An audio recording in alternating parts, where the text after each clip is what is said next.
Po' boys are the perfect sandwich for anybody that cares about flavor. It's got crisp, light French bread with cornmeal coated catfish, pickles, fresh veggies, some mayo, lots of hot sauce. Frick, that sounds so good. Here's how to make it. Okay, let's talk bread for a minute because I actually think this may be the most important and defining feature of a po' boy. In Louisiana, po' boys are made with French bread, which I think people assume means baguette, but it's not the same thing at all. Baguettes usually have like a hard outer shell with a pretty wide open crumb structure. Think those like big bubbles you get with a good baguette. While French bread has a like light, delicate crunch on the outside with a more closed and tight crumb structure. Think something closer to like grocery store bread, I guess would maybe be a good way of explaining it. I've had a hard time finding this bread specifically outside of the South, but there are some options for us. The best and closest option for this is Banh Mi. Vietnamese bakers make a very similar bread to the type used for po' boys. If you can get Banh Mi from a local shop, you can probably ask the shop if you can buy some of their bread. A lot of places just sell it as plain Banh Mi, and it's like a couple bucks or so. It's perfect for this. If you can't get that, some grocery store style hoagie rolls are probably your second best option. Just make sure to heat them in the oven at like 350 until slightly crisp on the outside to at least add some of that texture to a usually soft roll. Once our bread is sorted, it's catfish time. My wife is from the Mississippi Delta, which means if I mess this catfish up, I will never hear the end of it. Pretty much every street in her hometown has a catfish farm or plant on it. People often think catfish is like a muddy bottom feeder fish, but I think it's super underrated. It's flaky and tender like any good whitefish, but it's also got a really clean and distinct flavor as long as you get a high quality product. Defrost it if it's frozen, and then slice it into small, even pieces. I prefer to have 2 of these pieces on my sandwich, so think about that size when cutting them down. I like to season both sides with salt before we get into breading.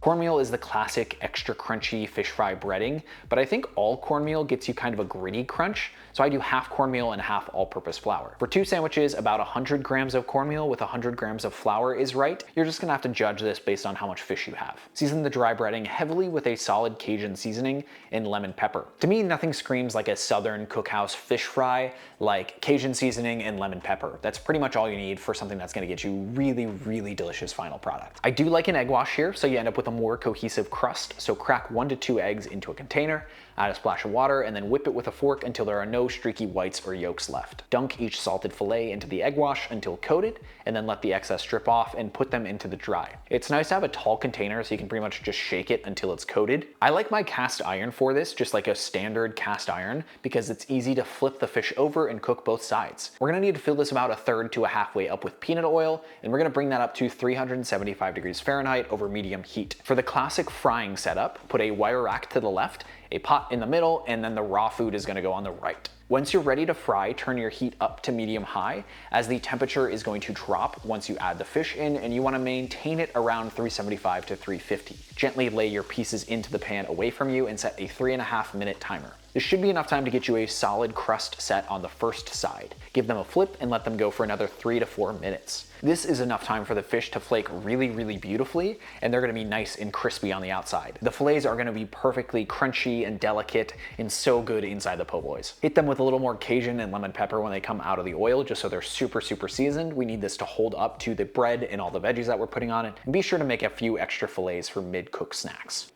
While the fish is resting, we're gonna prep all the toppings. Finally, shredded iceberg lettuce is a requirement. Thinly slice a nice tomato and season it with salt and pepper so you're not stuck with a boring, unseasoned tomato. Dill pickles are my pickles of choice for these, but bread and butter also work. They're too sweet for me, but some people are into that. For mayo choices, Blue Plate or Duke's is a really classic for this, but Kewpie works really well if you can't find those in nearby stores. I'm actually partial to Duke's myself over Blue Plate, but it's up to you. Slice into your crisp bread and hit both sides with mayo. Both sides is important here, and mayo is a requirement. Place your catfish fillets on the bottom bun and then hit it with some Crystal or Louisiana hot sauce. On the other bun, top it with lettuce, your sliced tomato, and then those pickle chips, and you're ready to close these bad boys up. I do like to wrap these in parchment paper for the perfect classic kind of on-the-go sandwich vibe. I also think wrapped sandwiches sort of work a little bit better. Everything has time to sort of like meld and get to know each other.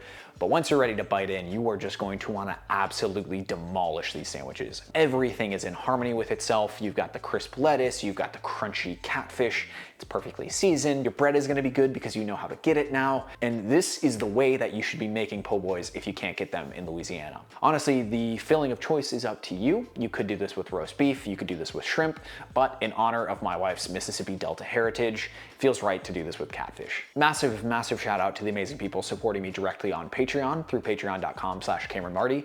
They get some really cool benefits for supporting the channel, and I get to keep making videos like this, so it's definitely a win-win. Check it out in the description below. Consider liking and subscribing if you're interested in more cooking content like this. There's a ton of recipes up on the channel, including this lemongrass chicken bowl that I made last week. It is super fresh, super light, really refreshing, and really, really delicious. Thank you so much for watching. Cheers.